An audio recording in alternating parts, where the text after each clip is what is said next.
అమ్మ కవిత, ఇప్పటికైనా చూసుకో నువ్వు ఒకసారి రంగనాథ్ గారు ఏం చెప్పారు. పవన్ కళ్యాణ్ గారిని అనవసరంగా బురద చల్లిన ఆ నాయకులు హైడ్రా ఆధారంతో కోడి చెరువు కబ్జా కాదు అని నిజం బయట పెట్టాక కూడా ఎందుకు నోరు విప్పడం లేదు? ఈ అబద్ధపు కథలల్లడం మానేసి నిజంగా జరిగే భూ కబ్జాలపైన, భూ దోపిడీలపైన మాట్లాడితే సమాజానికి కాస్తైనా మంచి చేసిన వారు అవుతారని. ఇప్పుడు మీరు ఏ విధమైన ఆరోపణలు చేస్తారు? మీ మాటలు ఎలా వెనక్కి తీసుకుంటారు? ప్రజలకి మీరు తప్పుడు సమాచారం ఇచ్చినందుకు మీరు క్షమాపణ చెప్తారా? అందరికీ నమస్కారం. నేను మీ సాయి కీర్తి, జనసేన పార్టీ తెలంగాణ. కోడి చెరువు కబ్జా అయింది అని చెప్పేసి పవన్ కళ్యాణ్ గారి మీద ఎన్నో అసత్య ప్రచారాలు చేసిండ్రు. చివరికి ఏమైంది? పవన్ కళ్యాణ్ గారు ఎటువంటి కబ్జా చేయలేరని చెప్పేసి హైడ్రా కమిషనర్ రంగనాథ్ గారే ఆధారాలతో సహా సమాధానం ఇవ్వడం జరిగింది. ఇప్పటికైనా జర్నలిస్టులు, సామాజికవేత్తలు అని చెప్పుకునే స్వయం ప్రకటిత మేధావులు ఎవరైతే ఉన్నారో ఈ అబద్ధపు వాటిపైన కథలల్లడం మానేసి నిజంగా జరిగే భూ కబ్జాలపైన, భూ దోపిడీలపైన మాట్లాడితే సమాజానికి కాస్తైనా మంచి చేసిన వారు అవుతారని చెప్పేసి తెలియజేస్తా ఉన్నాం. అందరికీ నమస్కారం. నా పేరు హసీనా, ఖమ్మం జనసేన పార్టీ వీర మహిళ. పవన్ కళ్యాణ్ గారు కోడి చెరువు ఆక్రమించారని అప్పుడు గొంతు చించుకొని అరిసిన రాజకీయ నాయకులు, టీవీ ఛానల్స్లు ఇప్పుడు హైడ్రా ఆధారంగా అది ఆక్రమణ కాదు అని తేల్చాక ఎందుకు నోరు మూసుకొని కూర్చున్నారు? నిజాన్ని ప్రజలకు చూపించే ధైర్యం లేదా? అప్పుడు నిందలు వేయడానికి పరుగెత్తిన మీడియా, రాజకీయ నాయకులు హైడ్రా కోడి చెరువు ఆక్రమణ కాదు అని స్పష్టంగా ఆధారాలతో నిరూపించిన ఎందుకు సైలెంట్ అయిపోయారు? ఈ నిజాన్ని మీ ఛానల్స్లో చూపించడానికి మనసొప్పడం లేదా? హైడ్రా క్లీన్ చీట్ ఇచ్చాక కనీసం ఒక స్క్రోలింగ్ కూడా వేయకపోవడం వెనుక మీ రాజకీయం ఏంటి? నిజాన్ని ప్రజలకు చూపించడానికి భయం ఎందుకు? పవన్ కళ్యాణ్ గారిని అనవసరంగా బురద చల్లిన ఆ నాయకులు హైడ్రా ఆధారంతో కోడి చెరువు కబ్జా కాదు అని నిజం బయట పెట్టాక కూడా ఎందుకు నోరు విప్పడం లేదు? అబద్ధాన్ని ప్రచారం చేయడం తప్ప నిజాన్ని ఒప్పుకునే సంస్కారం మీకు లేదా? ఇప్పటికైనా అటెన్షన్ కోసం పాకులాడే జర్నలిస్టులు, సామాజిక వ్యక్తులని చెప్పుకునే మేధావులు ఇలాంటి అబద్ధాల మీద కథలు అల్లడం మానేసి నిజంగా జరిగే కష్టాలపై, భూ దోపిడీలపై మాట్లాడితే సమాజానికి కొంచెమైనా మంచి చేసిన వారైనా అవుతారు. నమస్తే, నా పేరు కావ్య ముదిరాజ్. నేను తెలంగాణ జనసేన రాష్ట్ర నాయకురాలిని. ఏదైతే 2 నెలల నుంచి మా అధ్యక్షులు పవన్ కళ్యాణ్ గారి మీద కొన్ని యూట్యూబ్ ఛానల్ వాళ్ళంతా కూడా ఒక ప్రచారం చేస్తున్నారు. కోడి చెరువు అనే దాన్ని పవన్ కళ్యాణ్ గారు కబ్జా చేసిరు అని చెప్పేసి. కానీ దాని గురించి నిన్న మా హైడ్రా కమిషనర్ రంగనాథన్ గారు క్లియర్గా చెప్పారు. అది కబ్జా కాదు, 2014లో పవన్ కళ్యాణ్ గారు కొనుక్కున్నారని చెప్పేసి. ఎందుకు యూట్యూబ్ ఛానల్ వాళ్ళు కేవలం వాళ్ళ వ్యూస్ పెంచుకోవడానికి మా అధ్యక్షులు పవన్ కళ్యాణ్ గారి మీద ఆరోపణలు చేసి, తప్పుడు ప్రచారాలు చేసి ప్రజల్ని ఎందుకు మభ్య పెడుతున్నారు?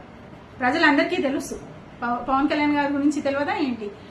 పవన్ కళ్యాణ్ గారు ఎలాంటి వారు అంటే ఆయన కష్టాన్ని, ఆయనతో కష్టపడ్డ సొమ్ములో 1 రూపాయి ప్రజలకు పెడతాడు, కానీ ప్రజల సొమ్ము ఎప్పుడు కూడా తీసుకోడు ఆయన. అలాంటి మంచి మనిషి మీద మీరందరూ ఇట్లా ఆరోపణలు చేయడం నిజంగా మాకు బాధాకరం. కానీ ఆ రోజు పవన్ కళ్యాణ్ గారు ప్రెస్ మీట్ లో కూడా చెప్పారు, ఏదైతే నేను కబ్జా చేశానని మీరు నిరూపిస్తే తెలంగాణ ప్రభుత్వానికి ఆ భూమిని రాసిస్తానని. కానీ ఈ రోజు అదే హైడ్రా కమిషనర్ రంగనాథ్ గారు క్లియర్ గా చెప్పారు. రంగనాథ్ గారు మీకు కృతజ్ఞతలు తెలియజేస్తున్నాను మా జనసేన తెలంగాణ పార్టీ నుంచి. అలాగే కవిత, ఆమె కూడా చాలాసార్లు మా అధ్యక్షుడు పవన్ కళ్యాణ్ గారి గురించి కబ్జా చేసిరని చెప్పారు. అమ్మ కవిత, ఇప్పటికైనా చూసుకో నువ్వు ఒకసారి రంగనాథ్ గారు ఏం చెప్పారు ఏంటి అని. ఊరికేనే అందరి మీద పడి నీకు నీ పార్టీ ఏది అని ఎక్కడ మనుగడ లేకుండా పోయింది తెలంగాణలో. ఎట్లా పైనకి రావాలని చూసి నువ్వు మా అధ్యక్షుడు పవన్ కళ్యాణ్ గారిని అనడం అది కరెక్ట్ కాదు. అలాగే ఎవరైతే యూట్యూబ్ ఛానల్ వాళ్ళు మా అధ్యక్షుడు పవన్ కళ్యాణ్ గారి మీద ఏవైతే ఆరోపణలు చేస్తారో అవన్నిటికీ కూడా బహిరంగంగా క్షమాపణ చెప్పాలని నేను డిమాండ్ చేస్తున్నాను. నమస్తే అండి, నేను రత్నపిల్ల. జనసేన అధ్యక్షులు శ్రీ పవన్ కళ్యాణ్ గారి మీద కోకోపేటలోని కోడి చెరువు విషయంలో కొంతమంది యూట్యూబ్ ఛానల్స్ వాళ్ళు, అలాగే రాజకీయ నాయకులు ఆరోపణలు చేశారు. సో ఇప్పుడు సమాధానం చెప్పాల్సిన అవసరం వచ్చింది. ఎందుకంటే మీరు టీఆర్పీ రేట్స్ పెంచుకోవడం కోసము, యూట్యూబ్ ఛానల్ గ్రోత్ని పెంచుకోవడము, డబ్బుల కోసము, లేదా ఏదైనా ఒక సంచలనాన్ని సృష్టించాలన్నా, లేకపోతే పవన్ కళ్యాణ్ గారిని ఏదో ఒక విషయంలో ఇరికించాలన్నా, సో ఆయనపై బురద జల్లాలనే ఉద్దేశంతోనూ మీరు ఏదేమైనప్పటికీ కూడా కొంతమంది విషపు ప్రచారం చేశారు. ఇప్పుడు అది ఒక ప్రశ్నార్థకంగా మారిపోయింది. ఎందుకంటే హైడ్రా కమిషన్ రంగనాథ్ గారు ఇచ్చిన వివరణలో చాలా స్పష్టంగా ఆయన వివరించారు. కోడి చెరువును పవన్ కళ్యాణ్ గారు కబ్జా చెయ్యలేదు. సో చెరువు పరిధిలో పవన్ కళ్యాణ్ గారికి భూమి ఉన్నమాట వాస్తవమే. ఆ భూమిని ఆయన 2014లోనే కొనుగోలు చేశారు అని. సో అందులో కొన్ని ఎకరాలు FTL పరిధిలో ఉన్నప్పటికీ కూడా పవన్ కళ్యాణ్ గారు ఆ చెరువులో పూడ్చడం కానీ లేదా మట్టి వేయడం కానీ ఏమీ ఆయన చేయలేదు. ఆ స్వరూపం సేమ్ ఎలా తీసుకున్నారో అలానే ఉంది. అలాగే నీటి ప్రవాహానికి కూడా ఏ అడ్డంకి లేకుండా ఉంది అని ఈరోజు ఆయన స్పష్టంగా చెప్పడం జరిగింది. అంతేకాదు చెరువుని మట్టితో నింపింది పక్కనున్న భూ యజమానులే గాని పవన్ కళ్యాణ్ గారు కాదు అని చాలా స్పష్టంగా చెప్పారు. సో నిజాలు బయటికి వచ్చిన తర్వాత ఇప్పుడు మీరు ఏ విధమైన ఆరోపణలు చేస్తారు? మీ మాటలు ఎలా వెనక్కి తీసుకుంటారు? ప్రజలకి మీరు తప్పుడు సమాచారం ఇచ్చినందుకు మీరు క్షమాపణ చెప్తారా? సో అలాగే మా దగ్గర ఆధారాలు ఉన్నాయి అని జీవోలతో సహా మాట్లాడిన కల్వకుంట్ల కవిత కావచ్చు, మాజీ ఎంపీలు కావచ్చు, అధికారంలో ఉన్న ఎమ్మెల్యేలు కావచ్చు, వీళ్ళందరూ కూడా ఆధారాలు ఉన్నాయి అని అన్నారు కదా. ఇప్పుడు ఆధారాలు కానీ నిజాలు కానీ మీరు బయట పెడతారా? లేకపోతే ఈ విషయం తెలిసి మీరు మౌనాన్ని వహిస్తారా? సమాధానం చెప్పాల్సిన అవసరం ఉంది. ఎందుకంటే నోరు ఉంది కదా అని ఏది పడితే అది మాట్లాడితే ప్రజలు సహించరు. ఒక్క వ్యక్తిపై ఆరోపణలు చేయడం చాలా సులువు, కానీ ఆరోపణలకి ఆధారాలు ఉండాలి, నిజాలు ఉండాలి, నిజాలు తెలుసుకోవాలి, తెలుసుకుని మీరు మాట్లాడాలి. పవన్ కళ్యాణ్ గారి మీద బురద జల్లాలనే ఉద్దేశంతో చేసిన మీ రాజకీయ ప్రలాభ్యం కోసం, మీ రాజకీయ ఎదుగుదల అది ఎన్నో రోజులు కొనసాగదు. నిజం ఎప్పటికైనా బయటకు వస్తుంది. ఎప్పటికైనా అసత్య ప్రచారాలు మాని మీ మాటల్ని వెనక్కి తీసుకోండి. ప్రజలకి వాస్తవాన్ని చెప్పండి.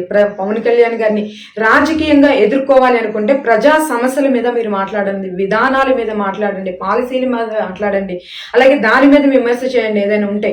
సో ఆధారాలు లేకుండా వ్యక్తిగత ఆరోపణలు చేసి ప్రజల్ని తప్పుదోవ పట్టించే ప్రయత్నం కనుక మీరు చూస్తే జనసేన పార్టీ చూస్తూ ఊరుకోదు. ఇది గుర్తుంచుకోండి. రాజకీయ విమర్శలకి మేము ఎప్పుడూ సిద్ధమే, కానీ అసత్య ప్రచారాలు మాత్రం ఎప్పటికైనా మీకు తిప్పి కొడతాం.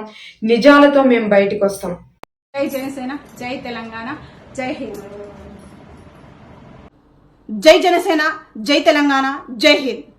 భారత్ మాతా కీ జై. జై తెలంగాణ, జై జనసేన.